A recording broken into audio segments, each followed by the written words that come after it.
नमो अरिहन्ताणं नमो सिद्धाणं नमो आयर्याणं नमो वज्रायाणं नमो लोये सवसाहूणम् नमः समयसाराय स्वानुभूत्या चकासते चित्स्वभावाय भावाय सर्वभावान्तरचिवे। आचार्य भगवान कुन देव द्वारा रचित समयसार परमागम, इसके शुरुआती पूर्व रंग इस अधिकार पे हमारी चर्चा चल रही है। जगत का अद्वितीय अक्षय चक्षु यह समयसार ग्रंथ वास्तव में जिन आँखों से हम इस जगत को देख रहे हैं, उन आँखों से हमें जगत का सत्य स्वरूप नहीं दिखाई देता, लेकिन ये समयसार रूपी चश्मा ऐसा है जिसको पहन लेने के बाद में आपको जगत का वास्तविक स्वरूप आपको नजर आएगा कि वास्तव में ये पूरा विश्व कैसा है।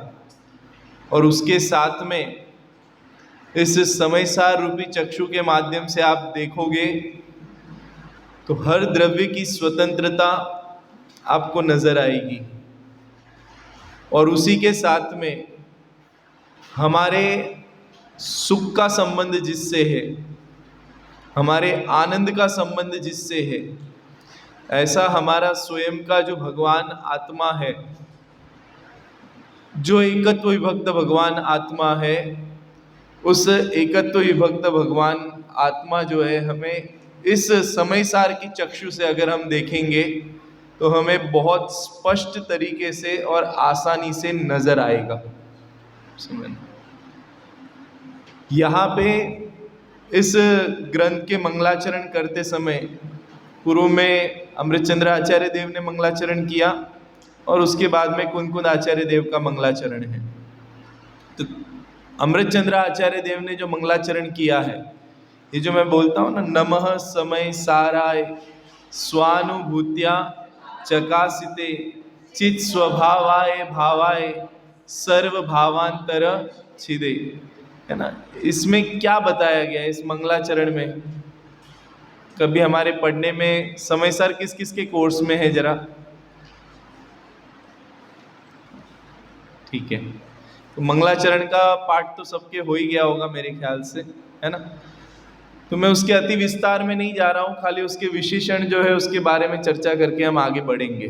देखिए, समयसार अर्थात समय अर्थात जीव नामक पदार्थ। समय मतलब क्या है?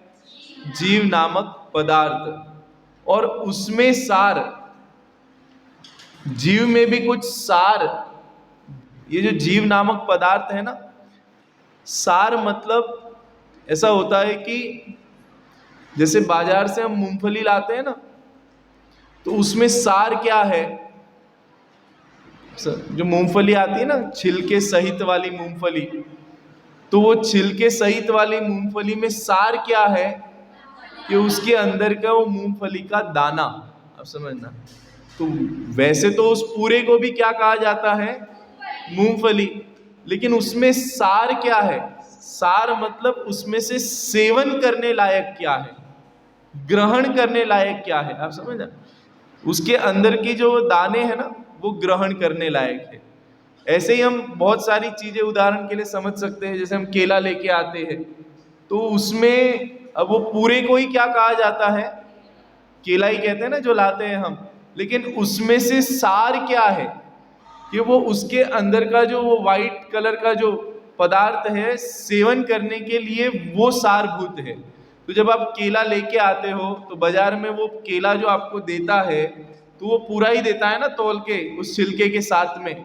ऐसा तो नहीं है कि छिलका छिलका निकाल के आप कहोगे कि भाई ये छिलके का भी पैसे ले रहे हो, हमारे फोकट में जाते हैं पैसे, ये छिलके तो कुछ काम के नहीं है, फिर फेंकने में जाते हैं। तो ऐसा करो, हमें छिलका क्या करो, उतार के तौलो और उसके बाद में हम लेके जाके उसका सेवन करेंगे। तो ऐसा नहीं होता कि जगत में वो केला जब भी मिलेगा तो छिलका सहित ही मिलेगा, लेकिन हमारे पास में विवेक होना चाहिए। अब समझना कि उसका सेवन कैसे करते हैं हम, छिलके सहित कर लेते हैं कि छिलके को अलग करके फिर उसमें से उसका जो सार है उसका हम क्या करते हैं, सेवन करते हैं। ठीक है ना। ऐसे ही जीव नामक पदार्थ, अब समझना, जीव नामक पदार्थ जब मैं कहता हूं तो उसका अर्थ ये है कि द्रव्य कर्म, भाव कर्म और नौ कर्म सहित जो पाया जाता है उसे क्या कहते हैं, जीव नामक पदार्थ। आप समझना, जो किसके सहित है, द्रव्य कर्म, भाव कर्म और नौ कर्म सहित जो अवस्था है, वो पदार्थ जो है वो क्या है, वो जीव नामक पदार्थ है। और उस जीव नामक पदार्थ में सार क्या है, आप समझना। यहां पे कह रहे हैं कि अर्थात जीव नामक पदार्थ, उसमें सार, उसमें सार, केले में सार, मूंगफली में सार, जो उसका अंदर का दाना है, ऐसे जीव नामक पदार्थ में जो सार, वो सार क्या है, जो द्रव्य कर्म, भाव कर्म, नौ कर्म से रहित शुद्धात्मा है, वो जीव नामक पदार्थ का क्या है, सार। बात समझ में आ रही है, सरल है, आपको नींद आ रही है।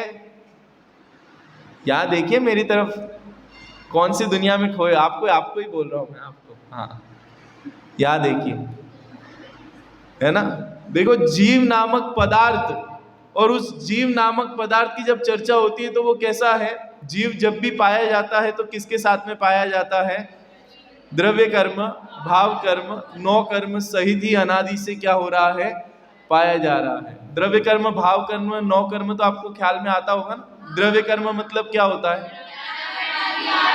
ज्ञानावर्णादि 8 कर्म और उसकी 148 कर्म प्रकृतियां, वो सब क्या है, द्रव्य कर्म। भाव कर्म क्या है, मोह राग द्वेष के जो परिणाम है वो सब क्या है, भाव कर्म। ठीक है, क्लियर है सबको। और नौ कर्म क्या है, शरीर आदि जो पर द्रव्य है, जिनका लक्ष्य करके जीव क्या करता है, मोह राग द्वेष के परिणाम करता है, वो सब क्या है, नौ कर्म है। राइट है। अब मुझे बताओ, जीव अनादि से जो है वो इन तीन के साथ में पाया जाता है कि अलग पाया जाता है। अब समझो, केला आप लेने जाते हो तो छिलका सहित ही मिलता है कि अलग से मिलता है, उसके अंदर का साथ में ही मिलता है ना। लेकिन जब किसी व्यक्ति को हम छिलका निकाल के सेवन करते हुए देखते हैं तो हमें पता चलता है कि वो छिलके सहित सेवन करने लायक नहीं है, उसका छिलका सेवन करने लायक नहीं है। उसमें सार जो है वो अंदर का, उसका जो व्हाइट कलर का जो भाग है वो सेवन करने लायक है। आप समझना, लाते साथ में है, दाम चुकाते साथ में है, छिलका और अंदर का केला रहता साथ में है, उगता साथ में है। जब पेड़ पे आता है तो उसके साथ में ही आता है, लेकिन जब सेवन करने की बात आती है तब क्या होता है, उस छिलके को निकाल के क्या कर दिया जाता है, क्योंकि लिए साथ में होने पर भी दोनों में क्या है, अंतर है। आप समझना, अनादि से साथ में रहने पर भी द्रव्य कर्म, भाव कर्म और नौ कर्म के साथ में जीव का अनादि से संबंध है। कब से संबंध है, और इसकी चर्चा मैं रात्रि वाली क्लास में करूंगा। जो दूसरा अधिकार हम चालू करेंगे मोक्ष मार्ग प्रकाशक का, उसमें विशेष रूप से आएगी उसकी चर्चा। मैं अभी उसको यहाँ पे एलिब्रेट नहीं कर रहा हूं, लेकिन इतना समझना कि अनादि से जीव और कर्म का क्या हो रहा है, अनादि से संबंध है। लेकिन ऐसा संबंध होने पर भी उस जीव नामक पदार्थ में सार क्या है, तो यहाँ पे आचार्य देव कह रहे हैं कि द्रव्य कर्म, भाव कर्म और नौ कर्म से रहित जो शुद्धात्मा है, किससे रहित, आप समझ, छिलके से रहित जो अंदर का सफेद मावा है, उस छिलके से रहित मूंगफली का जो दाना है, वो उस मूंगफली का क्या है? वो मूंगफली का सार है। अब यहाँ पे बात किसकी चल रही है? हमारी। आप समझ, जीव नामक पदार्थ कौन है? मैं हूं। आप समझ, तो मैं भी जो हूं वो कितनी सारी चीजों के साथ में हूं? द्रव्य कर्म, भाव कर्म और नौ कर्म से सहित हूं। लेकिन वास्तव में मेरे में ग्रहण करने लायक, सेवन करने लायक, अपनाने लायक, अनुभव करने लायक कौन सी वस्तु है? तो कहते हैं द्रव्य कर्म, भाव कर्म और नौ कर्म से रहित जो शुद्धात्मा है उसका क्या करना चाहिए? आप समझ, सेवन का मतलब उसमें अपनापन करना चाहिए। अब वहां तो हम क्या करते हैं कि वो उसको अलग करके हम, अब यहां पे भी आत्मा को कोई सेवन करना चाहिए, मतलब आप समझना, कई बार ये वैसा ही है। कैसा है मालूम? अंदर जाओ, अंदर जाओ, मैंने पहले बताया था ना आपको, अंदर जाओ तो कहाँ जाओगे? ये उदाहरण है, और उदाहरण को आपको घटित करना आना चाहिए। सेवन करने कह रहे, इसका मतलब क्या करना है कि आत्मा में कोई ऐसे छिलके, द्रव्य कर्म, भाव कर्म, नौ कर्म के छिलके लगे हो, उसको क्या करो? साइड में करो, और फिर आत्मा को क्या कर लो? कई बार जो है ना, वो इन शब्दों में ही जीव क्या हो जाता है? उलझ जाता है, और उसका भाव ख्याल में नहीं आता उसे। सेवन करना मतलब यहाँ पे ये कहना चाह रहे कि उसे ही अपने रूप जानो, मानो, और ऐसा जानते मानते हुए स्थिर हो जाना, उसी का नाम है सेवन करना। आप समझ, ख्याल में आ रही बात? स्पष्ट है सबको? देखो यहाँ पे कह रहे द्रव्य कर्म, भाव कर्म, नौ कर्म से रहित जो शुद्धात्मा है उसे मेरा नमस्कार हो। किसको नमस्कार कर रहे हैं? किसको नमस्कार कर रहे हैं? शुद्धात्मा को नमस्कार कर रहे हैं। मतलब हम सबको नमस्कार कर रहे हैं। किसको नमस्कार कर रहे हैं पता है? कि ये शुद्धात्मा कहां पे विद्यमान है? कहां पे विद्यमान है? हम तो उस छिलके रहित मूंगफली को क्या कर रहे हैं?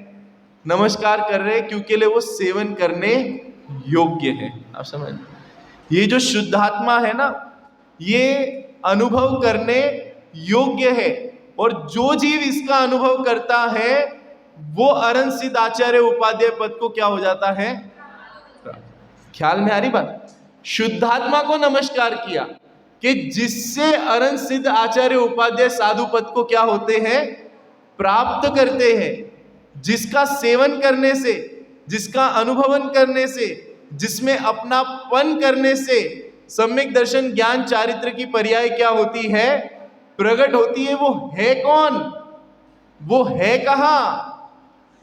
हमारे में ही, अर्थात मैं ही, जो द्रव्य कर्म, भाव कर्म, नौ कर्म सहित जीव नामक पदार्थ है, उसमें वास्तव में द्रव्य कर्म, भाव कर्म और नौ कर्म से रहित जो शुद्धात्मा है, वो शुद्धात्मा को यहाँ पे क्या किया गया है? नमस्कार किया गया है। और वह कैसा है? और उसको खोलते हैं। आप समझ, वो कैसा है? थोड़ा सा और उसके बारे में बताइए ना। तो कहते हैं कि शुद्ध सत्ता स्वरूप वस्तु है। कैसा है वो? शुद्ध सत्ता स्वरूप वस्तु है। कि ये जीव अनादि से कर्म बंधन सहित था। आप समझना, द्रव्य कर्म, भाव कर्म और नौ कर्म, ये तीनों ही उसके साथ में क्या होते हैं? पाए जाते हैं। ठीक है, ऐसा पाए जाने पर भी क्या उसकी सत्ता अशुद्ध हो गई? क्या उसकी सत्ता में द्रव्य कर्म, भाव कर्म और नौ कर्म ने प्रवेश कर लिया? फॉर एग्जाम्पल, उदाहरण के लिए, जैसे खदान में मिट्टी और सोना दोनों क्या होता है? साथ में ही पाए जाते हैं। ठीक है ना? तो साथ में पाए जाने से समझो वहां पे खदान में से हम है ना 1 किलो है ना वो ढेला उठा के लाए, स्वर्ण के खदान में से 1 किलो जो है वो है ना एक टुकड़ा उठा के लेके आए, और टुकड़ा उठा के लाए और उसमें से क्या किया हमने, उसकी सफाई करना चालू किया। तो सफाई करते करते करते करते उसमें से उस 1 किलो पूरे ढगले में से 100 ग्राम शुद्ध सोना क्या हो गया, हमें प्राप्त हो गया, उपलब्ध हो गया। ठीक है, कितना ग्राम उपलब्ध हुआ, 100 ग्राम। और वो ढेला कितने किलो का था, पूरा 1 किलो का वो टुकड़ा हम लेके आए थे। और उसको क्लीन करना जब चालू किया तो उसमें से शुद्ध सोना कितना मिला हमें, 100 ग्राम शुद्ध सोना मिला। और उसमें 900 ग्राम क्या था, 900 ग्राम क्या थी, मिट्टी थी। ठीक है, अब ये जब से उस खदान में वो मिट्टी और सोना साथ में रह रहे हैं, अब समझना, तो उस 900 ग्राम सोने में से कभी एक कण भी उस 100 ग्राम के सोने में कभी उसका परिवर्तन हुआ? और वो जो 100 ग्राम सोना था उसमें से कोई एक कण, बहुत सालों से दोनों साथ में रह रहे, तो उसका कोई एक कण जो है वो मिट्टी रूप परिवर्तित हो गया? ख्याल में आ रही बात, क्या कहना चाह रहा हूं? शुद्ध सत्ता स्वरूप कि वो अनादि से कर्म बंधन सहित होने पर भी आत्मा जो है वो कभी उस द्रव्य कर्म, भाव कर्म, 9 कर्म से सहित होने पर भी, आप समझना, वो मूंगफली का दाना छिलके सहित होने पर भी उसके दाने का एक अंश भी कभी छिलके रूप नहीं होता और छिलके का एक अंश भी कभी दाने रूप। ख्याल में आ रही बात, समझ में आ रहा है? ठीक है, बोर तो नहीं हो रहे हो? किसकी चर्चा चल रही है, आप समझ, ये सुखी होने की चर्चा है। देखो, दाने का एक परमाणु भी छिलके रूप नहीं हुआ और छिलके का एक कण भी दाने रूप नहीं हुआ। ख्याल में आ रही बात? तो यहां पे ऐसे ही कह रहे हैं कि वो जो द्रव्य कर्म, भाव कर्म, 9 कर्म रूप जो जीव नामक पदार्थ है, उसमें जो सारभूत द्रव्य कर्म, भाव कर्म, 9 कर्म से रहित जो शुद्धात्मा है, वो शुद्धात्मा कैसा है? तो कहते हैं शुद्ध सत्ता स्वरूप। कैसा है वो? शुद्ध सत्ता स्वरूप। उसके सत्ता में कभी अशुद्धि ने प्रवेश किया नहीं, आप समझ, कर सकता नहीं।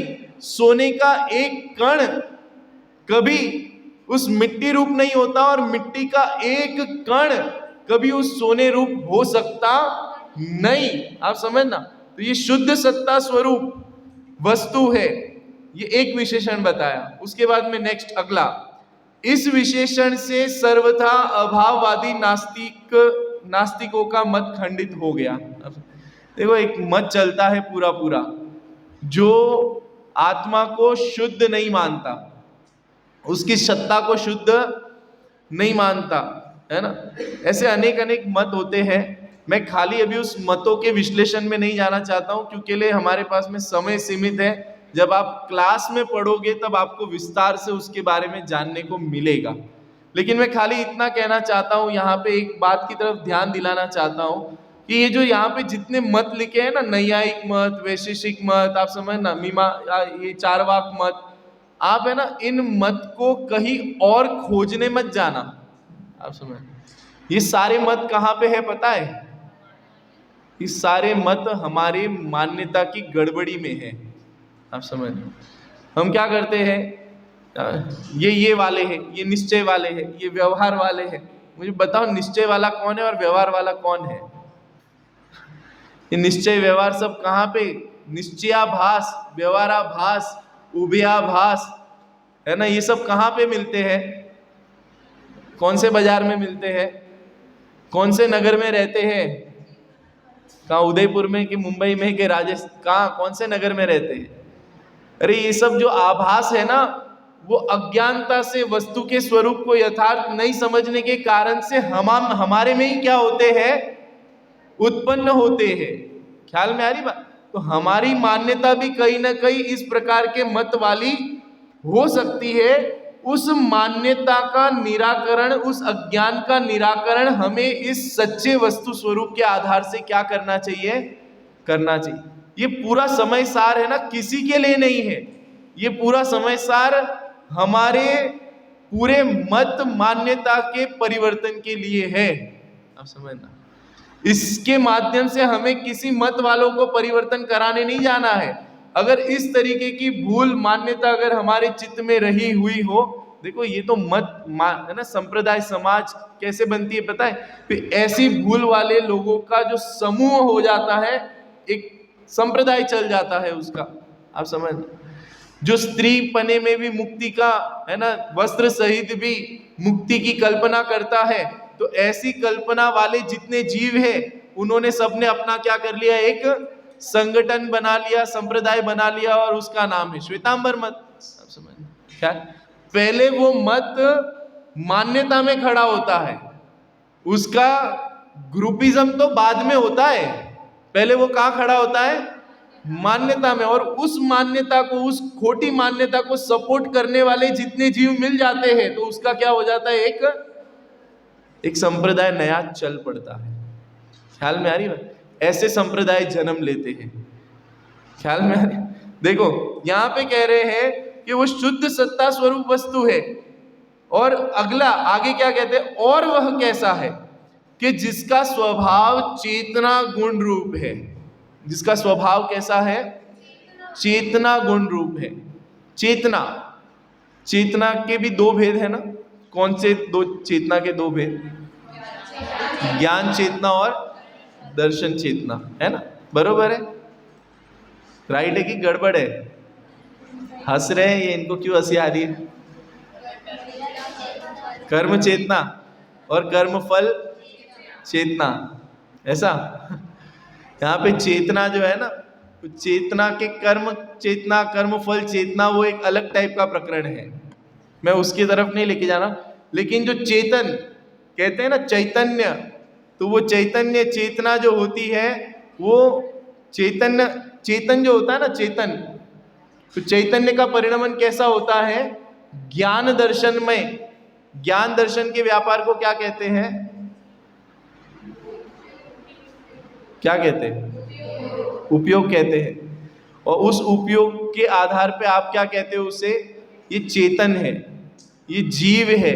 आप समझना, तो जिसके ज्ञान दर्शन का व्यापार चलता है। अब यहाँ पे कह रहे हैं कि वह जिसका स्वभाव कैसा है?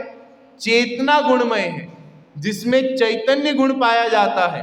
आप समझना, और वो चैतन्य गुण जो है, इस विशेषण से गुण गुणी का सर्वथा भेद मानने वाले नैयायिकों का क्या हो गया है? निषेध हो गया। और वह कैसा है? तो कहते हैं अपनी ही अनुभव रूप क्रिया से प्रकाश करता है। कैसा कैसा है? तीसरा विशेषण, अपनी ही अनुभव क्रिया से, स्वयं अपनी ही अनुभव क्रिया से क्या हो रहा है? प्रकाशित हो रहा है। देखो दीपक को प्रकाशित करने के लिए किसी अन्य दीपक की जरूरत, दीपक जो है ना, वो दीपक जो होता है वो अपने ही प्रकाश में क्या होता है? स्वयं भी प्रकाशित होता है, और उसके प्रकाश में बाकी बहुत सारे अन्य पदार्थ भी क्या होते हैं? प्रकाशित होते हैं। राइट है? दीपक को देखने के लिए कोई दूसरे दीपक की जरूरत पड़ती है? अब समझना, तो यहां पे वो अपने ही अनुभव क्रिया से क्या हो रहा है? स्वयमेव प्रकाशित हो रहा है। मैं खुद आत्म वस्तु हूं, तो ये जानने के लिए मुझे कैसे पता चलेगा कि मैं आत्मा हूं? मुझे मेरे आत्मा का अनुभव कैसे होगा? कि स्वयं से होगा कि कोई अन्य कराएगा?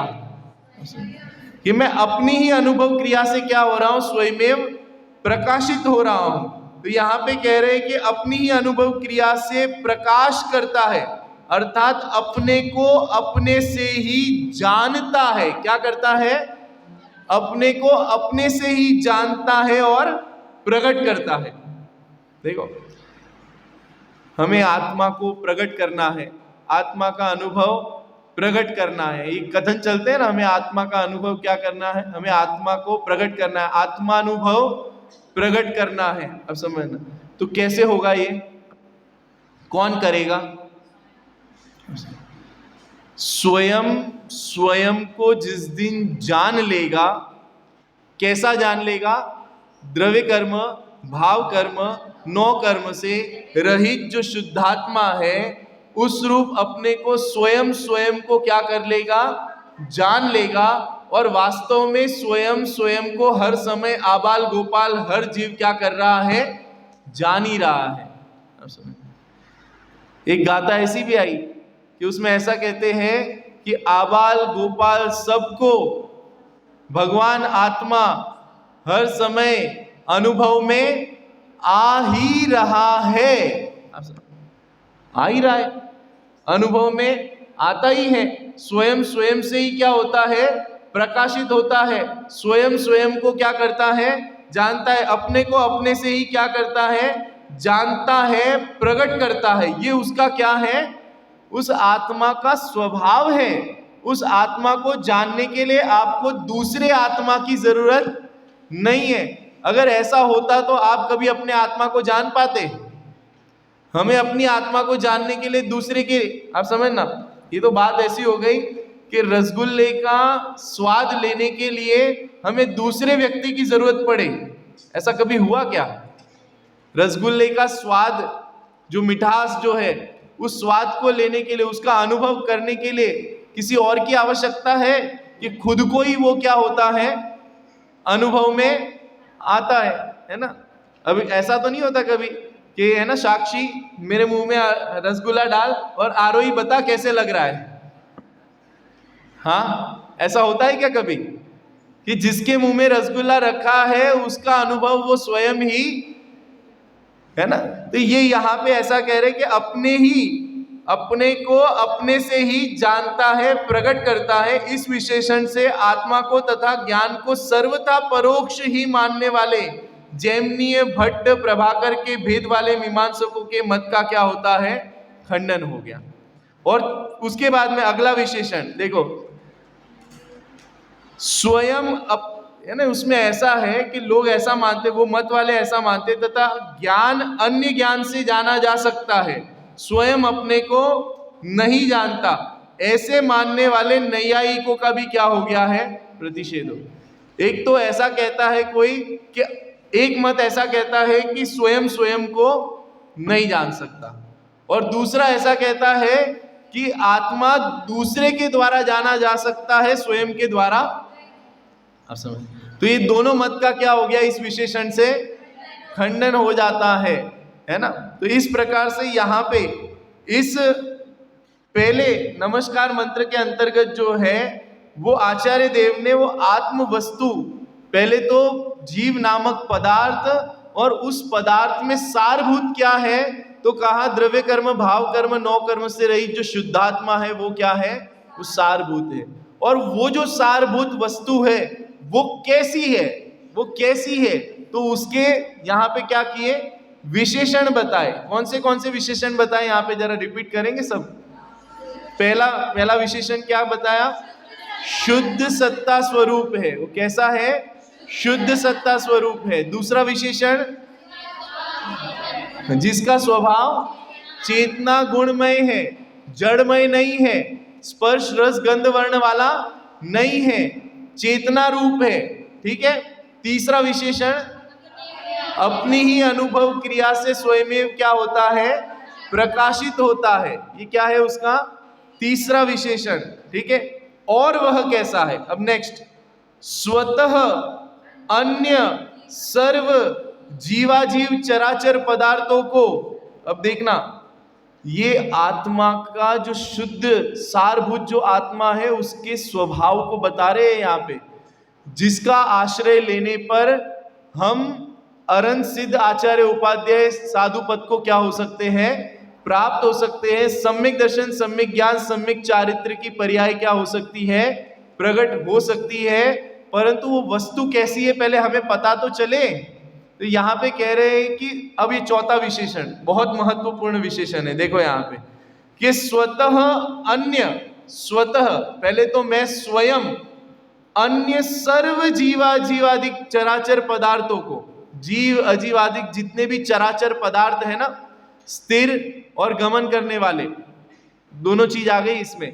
स्थिर कौन से हैं, 6 द्रव्य में से धर्म अधर्म आकाश और काल, ये सब क्या है, स्थिर। और जो चराचर पदार्थ है वो कौन कौन आ गए, समस्त जीव और पुद्गल, मतलब सर्व जीव पुद्गल धर्म अधर्म आकाश काल सर्व जीव अजीव चराचर पदार्थों को, उन सारे पदार्थों को सर्व क्षेत्र, कैसा सर्व क्षेत्र, मतलब वो जहां जहां पे भी पाए जाते हो और उन पदार्थों का जो जो क्षेत्र हो, उन सर्व क्षेत्र को उनका काल, वो जब से है और जब तक रहेंगे, भेद नहीं डाला कि भूतकाल का, खाली वर्तमान का, खाली भविष्य का, क्या कह रहे हैं काल, उनके सर्व काल संबंधित सर्व विशेषणों के साथ, मतलब उनके सर्व गुणों के साथ एक ही समय में, कितने समय में,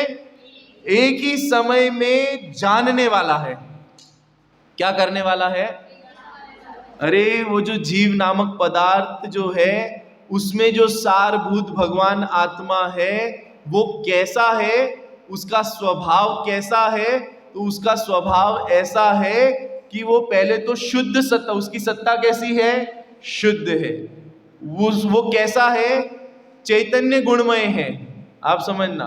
और कैसा है, स्वयं ही अपनी ही अनुभव क्रिया से क्या हो रहा है, प्रकाशित हो रहा है। और कैसा है कि उसके ज्ञान में सर्व लोकालोक के सारे पदार्थ एक साथ एक समय में जानने में आए, ऐसा उसका स्वरूप है, ऐसा उसका सामर्थ्य है, आप समझना। ऐसा उसका क्या है, सारा जगत जानने में आए, ऐसा इस आत्मा का क्या है, ऐसा मेरी आत्मा का क्या है, सामर्थ्य है। ऐसा मैं हूं, ये वास्तव में ग्रहण करने लायक है, ये वास्तव में सार है, ये वास्तव में क्या है, सेवन करने लायक है। और इसका सेवन करने से सम्यक दर्शन, सम्यक ज्ञान, सम्यक चारित्र की पर्याय क्या होती है, प्रकट होती है। ख्याल में आ रही बात? ये पहले उन्होंने मंगलाचरण करके इन चार विशेषणों के माध्यम से, है ना, सर्वतः सर्व जीवाजीव चराचर पदार्थों को सर्व क्षेत्र काल संबंधित सर्व विशेषणों के साथ एक ही समय में कैसा है, जानने वाला है। देखो मैं आपको एक सिंपल सा, एक थोड़ा सा कैलकुलेशन बताता हूं। हम आत्मा को क्या कहते हैं कि आत्मा कैसा है, परिपूर्ण है। कैसा है, परिपूर्ण है। क्यों परिपूर्ण है, आप समझ, आत्मा कैसा है, परिपूर्ण है। तो क्यों परिपूर्ण है, क्यों परिपूर्ण है? हम बोल तो देते हैं आत्मा कैसा है, परिपूर्ण है, परिपूर्ण है, परिपूर्ण है, पर कैसे परिपूर्ण कैसे है, बोलिए ना, थोड़ा घबराते क्यों? अनंत अनंत गुणों से बना हुआ है, इसके लिए वो कैसा है, परिपूर्ण है। ठीक है, उस अनंत गुण से बना हुआ आत्मा जब हम कहते हैं परिपूर्ण है, तो उसमें एक ज्ञान नाम का भी गुण है। ठीक है, ज्ञान गुण का काम क्या है, जानना। ठीक है, ज्ञान गुण का काम क्या है, जानना। अब वो ज्ञान गुण की परिपूर्णता कब कहलाएगी? उस ज्ञान गुण की परिपूर्णता कितनी है, उसका थोड़ा भावभाषण करने का कोशिश करो। देखो मैं आपको ऐसा कहना चाहता हूं कि जैसे, है ना, ज्ञान गुण का कार्य है जानना। अगर वो 8-10 पदार्थों को जान ले तो वो परिपूर्ण हो जाएगा, आप समझ। 1000-2000 पदार्थों को जान ले तो परिपूर्ण हो जाएगा, 10-20 लाख पदार्थों को जान ले तो, आप समझना, 2-5 करोड़ पदार्थों को जान ले तो, अच्छा भूतकाल को जान ले तो, खाली वर्तमान में जितनी चीजें हैं हमारे आसपास में उनको जान ले तो, भविष्य की चीजों को खाली जान ले तो, आप समझ। ज्ञान गुण की परिपूर्णता कितनी है आपको समझ में आ रही है? ज्ञान गुण के एक समय की पर्याय, कितने समय की, एक समय की पर्याय में इस विश्व में जितनी भी चीजें हैं, लोक और अलोक, खाली लोक नहीं, लोक और अलोक, सारी वस्तुएं उस ज्ञान के एक समय की पर्याय में, एक ही समय में क्या हो जाती है, जानने में आ जाती है, ये उस ज्ञान की क्या है, ये ज्ञान की परिपूर्णता है। आप समझना।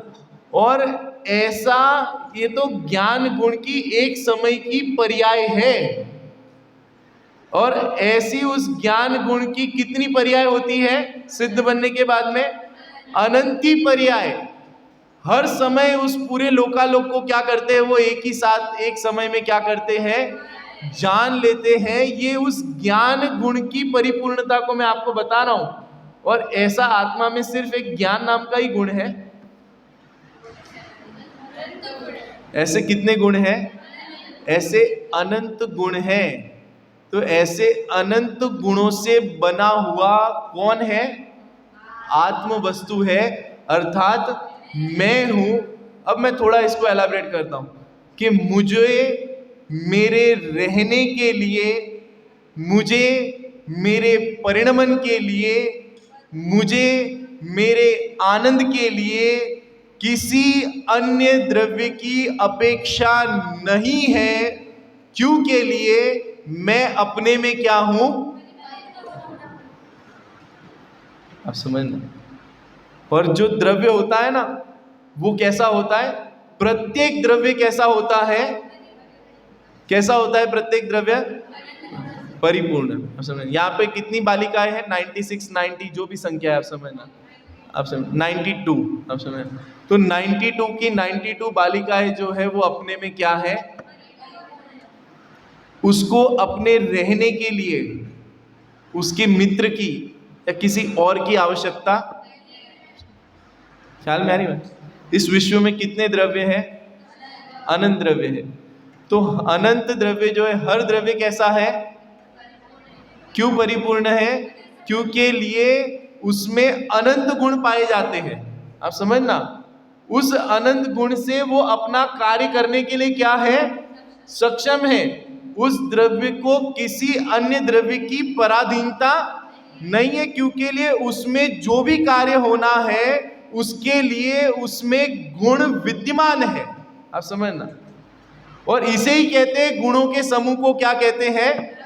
अरे क्वालिटी के समूह को क्या कहते हैं?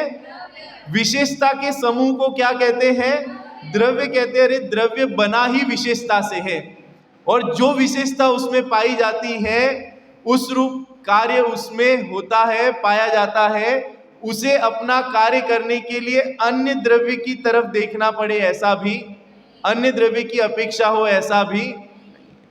पुद्गल द्रव्य में स्पर्श रस गंध वर्ण की विशेषता है, तो उसको उस रूप परिणमन करने के लिए जीव की आवश्यकता है, दूसरे पुद्गल द्रव्य की आवश्यकता है। ख्याल में? इसे कहते हैं वस्तु स्वातंत्रता। और वो वस्तु स्वातंत्रता उस द्रव्य से निर्मित हुई है। आप समझ? जब एक द्रव्य स्वतंत्र होगा, उस द्रव्य में पाए जाने, अब देखो, ये तो मैं आपको एक और दो द्रव्य के बीच की स्वतंत्रता बता रहा हूं, लेकिन गजब की बात तो ऐसी है कि ज्ञान गुण के परिणमन के लिए दर्शन गुण की आवश्यकता नहीं है। दर्शन इंटरनल, एक द्रव्य के इंटरनल जो गुण है उसमें भी जो है एक दूसरे को कार्य करने के लिए, देखो ज्ञान जो है वो कौन से गुणस्थान में जाके पूर्ण होता है? कौन से गुणस्थान में पूर्ण होता है? 13वें गुणस्थान में, है ना। और दर्शन गुण कौन से गुणस्थान में पूर्ण होता है?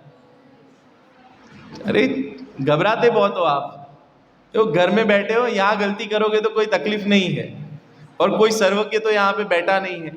भूल चूक अगर हो जाए तो एक दूसरे का क्या कर देवे? मेरे से भूल है तो आप मुझे आके अवगत करा देना, पंडित जी आपने जो बोला ये क्या है, गलत है, देखो यहाँ पे ऐसा लिखा है, आप इसका क्या कर लो, सुधार कर लीजिए। ख्याल में आ रही बात? तो हम तो यहाँ पे प्रैक्टिस करने ले बैठे हैं ना, यहाँ तो कोई सर्वज्ञ तो यहाँ पे है नहीं। तो यहाँ पे है ना, इंटरनल एक गुण दूसरे गुण का कार्य नहीं करता। चौथे गुणस्थान में श्रद्धा गुण जो है वो उसकी पूर्णता चौथे गुणस्थान में हो जाती है। चारित्र गुण के पूर्णता में क्या पड़ता है? क्रम पड़ता है। ख्याल में आ रही बात? एक देश पूर्णता, ऐसे ऐसे करके उसमें क्या होती है? पूर्णता होने में क्रम पड़ता है। अब तीन गुण सम्यक तीनों एक साथ में हो रहे हैं, लेकिन पूर्ण होने में तीनों का कार्य अलग अलग। एक ही द्रव्य में रहने वाले अनंत गुणों का कार्य क्या हो रहा है, आप समझना। तो ये ऐसी स्वतंत्रता है, जब एक गुण स्वतंत्र होगा उसमें रहने वाले अनंत गुण स्वतंत्र होंगे, तो ऐसे स्वतंत्र गुणों से बना हुआ जो द्रव्य होगा वो कैसा होगा, स्वतंत्र होगा। और जब एक द्रव्य स्वतंत्र है तो इस द्रव्य से बना हुआ जो विश्व है वो कैसा होगा, स्वतंत्र होगा। इस विश्व को किसी ने बनाया नहीं है, कोई इसका नाश कर सकता नहीं है। ऐसी स्वतंत्र व्यवस्था जो है वो पूरे जगत में क्या हो रही है, चल रही है। और उसमें से सारभूत मेरे अनुभव करने लायक क्या है, तो वो चार विशेषण सहित जो शुद्धात्मा है, उस शुद्धात्मा को यहाँ पे आचार्य देव ने जो है नमस्कार मंत्र शुरुआत में ही, उनको इतना भी रहा नहीं गया कि थोड़ा आगे चल के बताएंगे, आप समझना। सार उन्होंने ऐसा कहा कि कोई मंगलाचरण सुन के ही अगर चला गया बाई चांस, तो उसका क्या हो जाना चाहिए, उसको कम से कम सारभूत क्या है वो उसे पता। तो पहले मंगलाचरण की 2 लाइनों में ही उन्होंने पूरे समय सार का सार क्या कर दिया है, गर्भित कर दिया है। मैं यहाँ पे कह दूं ना कि अगर समय सार इसी में पूरा हो गया तो कोई अतिशयोक्ति नहीं होगी, आप समझना। क्योंकि इस 2 लाइनों में उन्होंने सेवन करने रूप जो वस्तु है, उस वस्तु का लक्षण, उसकी सत्ता कैसी है, वो सारा कुछ, और उसका जो स्वभाव है, वो सारे जगत को एक साथ एक समय में जाने ऐसा ज्ञानमय तत्व जो है, उसको उन्होंने यहाँ पे इस 2 पंक्ति में क्या कर दिया है, समाहित कर दिया है। अभी की बात हम यहीं पे विराम करते हैं, समय हो गया है। विशेष चर्चा जो है हम अगले प्रवचन में यहाँ पे लेंगे।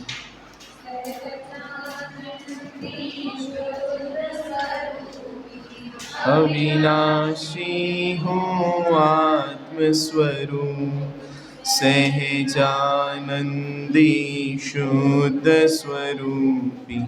अविनाशी हूँ आत्मस्वरूप, सहजानंदी शुद्ध स्वरूपी। अविनाशी हूँ आत्मस्वरूप।